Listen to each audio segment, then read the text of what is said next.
Agorascopie, le magazine culturel de la rédaction, proposé et présenté par Vicky Berardi.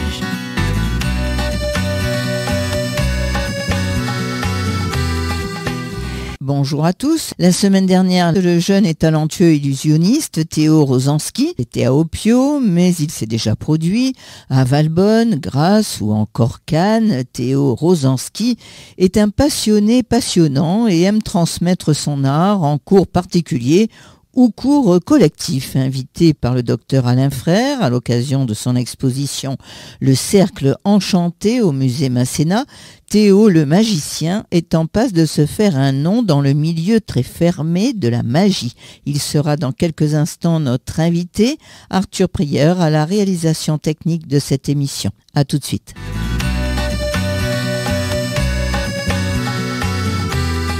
Voilà, ainsi débute cette émission Agorascopie avec Être né quelque part, chanté bien évidemment par Maxime Le Forestier. Pour vous accueillir, Théo Rozanski, bonjour. Bonjour Vicky Berardi. Vous avez choisi cette chanson pour débuter cette émission, pour quelle raison ? Eh bien parce que j'ai l'honneur de jouer dans la nouvelle pièce du Théâtre et moi, une compagnie grassoise qui est toute jeune. La pièce se nomme Identité, elle a été écrite et mise en scène par Richard Rios. Elle parle, comme son nom l'indique, de notre identité, de nos origines. Alors non seulement vous êtes comédien, mais vous êtes aussi magicien. Tout à fait. Alors c'est à ce titre-là que je vous reçois aujourd'hui. Vous avez évidemment un parcours derrière vous assez dense, on va dire, on en parlera dans un instant. Mais comment tout ceci a-t-il commencé ? Parce que je pense qu'on ne décide pas de devenir magicien, peut-être sans raison. Non, et pas du jour au lendemain non plus. J'ai toujours aimé le spectacle vivant. J'ai eu la chance, en fait, d'habiter à Opio, mais tout près de Valbonne, sur la grande place où vient chaque année le cirque Arlette Gruss. Et chaque année, depuis que j'ai 2 ans, mes parents m'ont emmené voir le spectacle du cirque Arlette Gruss et d'autres spectacles d'art vivant, que ce soit de la musique, du théâtre, du cirque. Mais c'est vrai que dès tout jeune, j'ai eu cette chance d'avoir accès à ce mode d'expression-là. Et petit à petit, en grandissant, j'ai eu envie d'en faire. Donc, j'ai pris des cours au Centre régional des arts du cirque à Piste d'Azur. Je suis rentré également dans une classe à option art du spectacle au collège. Et puis j'ai fait de la magie à côté. Et puis petit à petit, je me suis orienté vers la magie, mais j'ai toujours été attiré par les arts vivants en général. Oui, parce que c'est ce que j'allais vous dire. On aime le cirque, qui n'aime pas le cirque. Mais de là, alors devenir un circassien, vous allez me le dire, peut-être que oui, peut-être que non, mais devenir un magicien, quel est le facteur déclenchant ? Parce que j'ai vu que vous aviez été reçu il y a peu de temps par quelqu'un qui excelle en la matière de cirque, c'est le docteur Alain Frère, grand monsieur, une culture immense et un amour pour le cirque incommensurable. Il a connu Buffalo Bill quand même. Oui. Voilà, donc c'est une sacrée référence. Il vous a reçu donc au musée Masséna pour son exposition Le Cercle Enchanté. Tout à fait. Donc comment a-t-il lui aussi eu connaissance de votre existence ? Vous qui avez 20 ans. Eh bien, je me suis manifesté. Voilà, j'ai envoyé un message à sa secrétaire. Je lui ai fait part de ma passion pour le cirque, pour la magie. Et il a lu mon message. Il a dû trouver qu'il y avait quelque chose d'intéressant, une personne pouvait être intéressant de découvrir derrière ce message. Et il m'a invité à l'inauguration de son exposition. Ah oui, c'est quelqu'un de passionné, de passionnant. Et en fin de compte, vous êtes un petit peu la relève, Théo Rozanski. Parce que vous avez toujours rêvé de devenir magicien. Je ne veux pas faire le parallèle avec le docteur Alain Frère, mais lui aussi a toujours rêvé de faire du cirque. C'est vrai. Et aujourd'hui encore, il organise à Tourette-les-Vins chaque année un cirque pour tout l'été et plus encore. Donc c'est magnifique, une vie... une grande culture est bien remplie. Et puis il fait beaucoup pour la région, d'une façon générale, pour les arts vivants. Pour la culture, oui. Avec les estivales. Avec les estivales, c'est lui aussi, il faut s'en souvenir. Alors vous avez quand même présenté un concours et vous êtes sorti lauréat du concours du projet Jeunes d'Opio 2018. À l'expérience d'Oslender. Explication. Eh bien, c'est un numéro donc, de magie de scène, parce qu'il y a 2 grandes catégories dans la magie. Il y a le close-up, c'est la magie de proximité, qui se fait avec des cartes, des pièces, avec des objets du quotidien directement sous vos yeux. Et il y a la magie de scène, ce qu'on appelle aussi la grande illusion.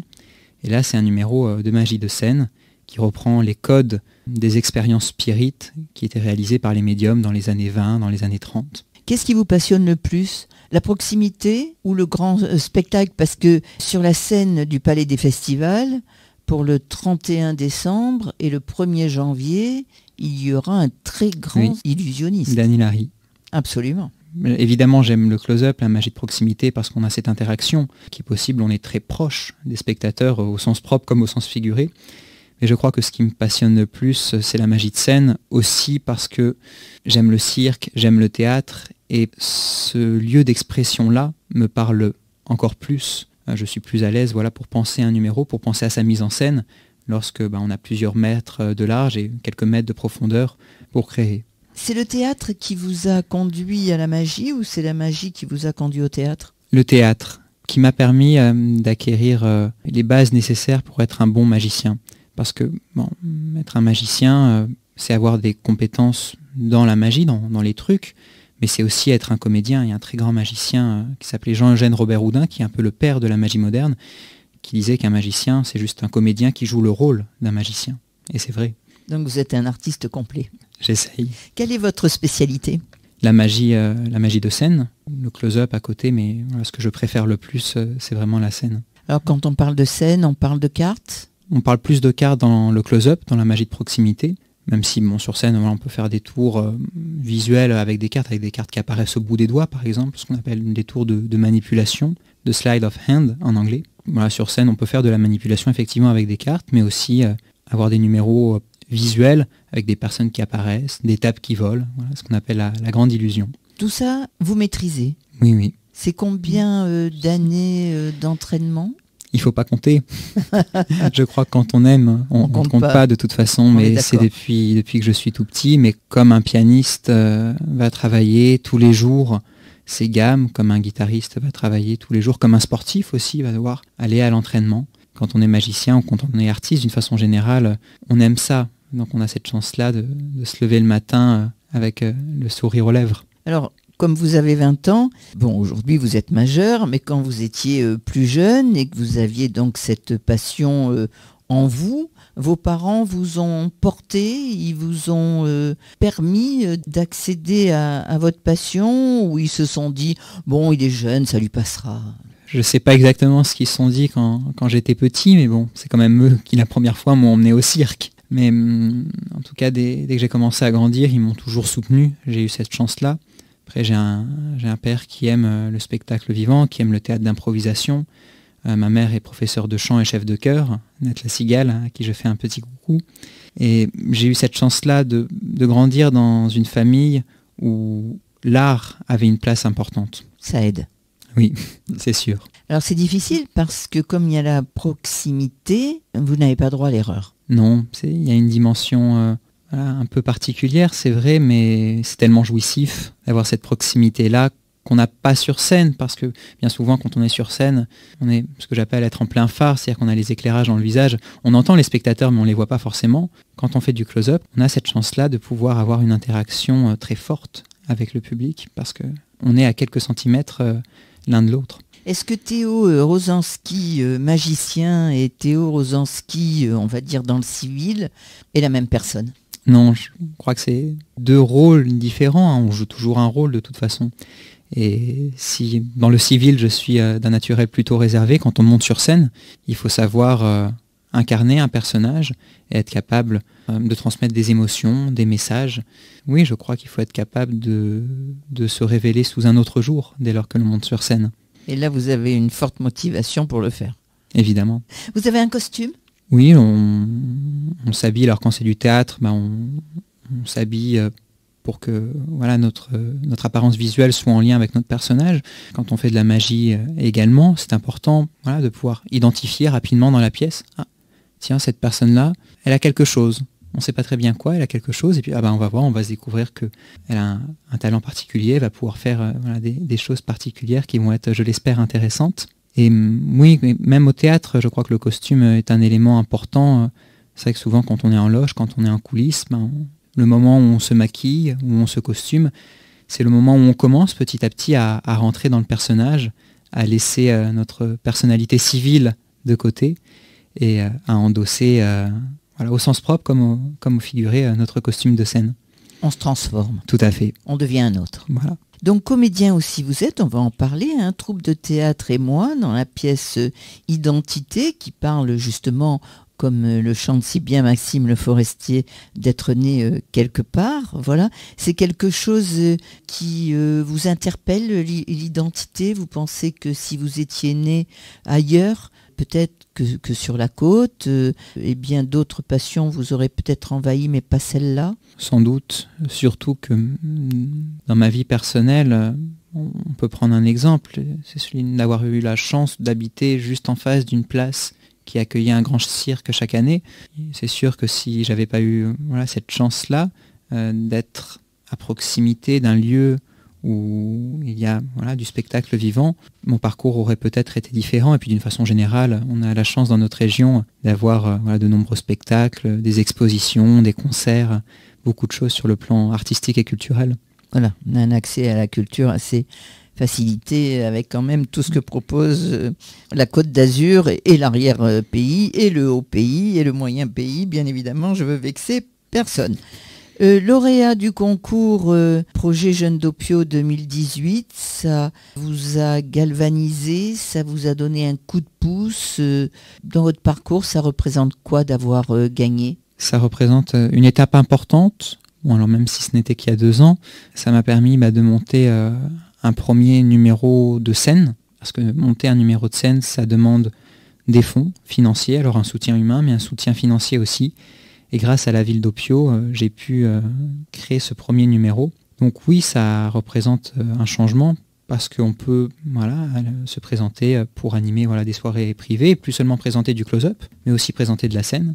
Et présenter de la scène, ça veut dire faire de l'événementiel, donc des soirées privées, des soirées d'entreprise. Mais là, on peut aussi faire du close-up. Par contre, faire de la scène, ça veut aussi dire commencer à faire des spectacles publics et créer un lien différent avec son public parce que on n'évolue pas dans les mêmes conditions lorsqu'on a un spectacle de 45 minutes ou d'1 heure qu'on joue sur scène et que les personnes sont venues, ont payé leur place pour nous voir, que quand on travaille, même si c'est toujours très intéressant pour une entreprise, que ce soit pour créer un nouveau numéro pour un lancement de produit, pour mettre en valeur un message ou une nouvelle fonctionnalité développée par une entreprise. C'est 2 approches qui sont différentes.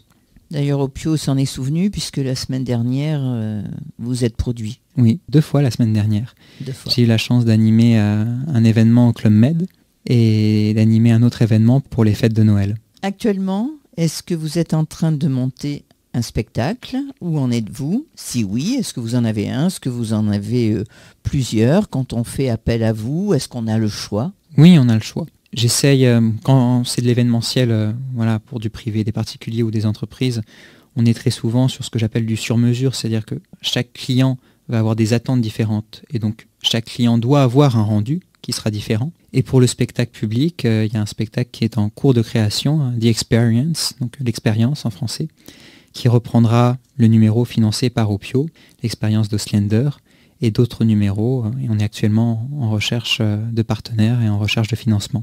C'est peut-être là le plus difficile. Aussi, c'est un autre tour de magie qu'il faut savoir réaliser. Un autre parcours du combattant. Lever des fonds, oui. Alors, vous êtes passionné, vous êtes passionnant, vous aimez transmettre votre art puisque vous donnez, ou vous avez la possibilité de donner des cours particuliers ou encore des cours collectifs. Est-ce qu'un magicien peut dévoiler justement ses tours? Alors, on peut apprendre les bases de la magie. Tout d'abord parce que quelque chose comme le détournement d'attention, par exemple, dont on entend souvent parler en magie, c'est quelque chose qu'on va utiliser nous, magiciens, mais qu'on peut aussi réutiliser dans d'autres contextes de la vie quotidienne. Par exemple, on nous pose une question qu'on n'aime pas forcément, on va détourner l'attention sur autre chose. Ces bases-là, ces techniques-là, ce sont des choses qui peuvent exister dans d'autres domaines, que nous, magiciens, avons appris à utiliser, à perfectionner, mais ce sont des choses qui existent dans d'autres domaines. Et je crois qu'on peut tous s'intéresser à la magie. On peut tous apprendre un tour ou 2, voire même plus si on est vraiment passionné. Car plus il y a de personnes qui auront un intérêt pour la magie, plus il y aura de personnes qui iront voir des magiciens. Et c'est comme pour la musique. On peut, je crois, tous apprendre à jouer quelques accords sur une guitare sans avoir besoin d'être un guitariste professionnel. Les cours sont une façon, je crois, d'ouvrir l'accès aux arts vivants. Et puis la magie, c'est pas seulement des techniques de magie, c'est aussi tout ce qui va autour, le détournement d'attention, mais également le travail d'acteur. Et ça peut permettre aux plus jeunes, qui sont un peu timides, un peu réservés, d'acquérir de la confiance en soi pour pouvoir être plus à l'aise ensuite dans la vie quotidienne et puis pour pouvoir peut-être montrer des tours à leurs amis et se révéler sous un nouveau jour. Ça vous a appris beaucoup à vous? Oui, le théâtre, la magie, je crois que je ne serais pas devant ce micro aujourd'hui si j'avais pas eu la chance d'avoir le parcours que j'ai eu et d'avoir cet accès à l'art vivant et la chance de voir de l'art vivant, mais aussi d'en faire. Alors, qui vous a appris les tours que vous faites? Et est-ce qu'il y a évidemment des clauses particulières? Et alors, j'ai commencé, c'est un peu cliché, mais c'est souvent ça. J'ai commencé en allant à ma bibliothèque, dans mon village, dans mon quartier, aller chercher quelques vieux livres de magie, au fond des rayonnages. C'est grâce à ça qu'on va pouvoir se construire des bases, les premières connaissances qui sont importantes, pour ensuite aller voir d'autres magiciens, aller voir des spectacles de magie, puis rester à la fin du spectacle, discuter avec eux, leur montrer qu'on aime ça, qu'on a déjà appris peut-être quelques petites techniques. Et si ça marche bien, on se fait ensuite inviter au restaurant par le magicien et c'est là qu'on apprend le plus. Les clauses de confidentialité, oui, pour les numéros professionnels, notamment pour la magie de scène. Il faut savoir qu'il y a toute une industrie, même si quand on est magicien, on va créer sa mise en scène, on va créer son atmosphère, on va peut-être créer visuellement un effet. Bien souvent, les techniques utilisées sont des techniques déjà existantes, qui ont été inventées par des créateurs de magie. Et lorsqu'un magicien professionnel veut présenter un numéro, il doit négocier des droits, acheter des licences pour avoir le droit de faire voler quelqu'un, par exemple. Et donc, quand on achète une licence, on signe des documents, des accords de confidentialité, évidemment, pour ne pas révéler les trucs. Et quand on veut couper quelqu'un en deux? C'est la même chose. C'est la même chose. Qu'est-ce qu'on peut vous souhaiter, Théo Rozanski? De continuer à pouvoir faire de la magie, aussi bien pour des événements privés, de l'événementiel, mais aussi pour des événements publics. C'est toujours chouette d'avoir un public qui vient vous voir et qui revient vous voir. C'est toujours surprenant quand on est artiste de revoir des têtes spectacle après spectacle, de pouvoir continuer l'événementiel et de pouvoir commencer à développer des spectacles publics. Voilà, Théo Rozanski, merci d'avoir répondu à ces quelques questions. Et puis, on vous suivra de près, voire de très près. Au revoir. Merci à vous de m'avoir accueilli. Au revoir.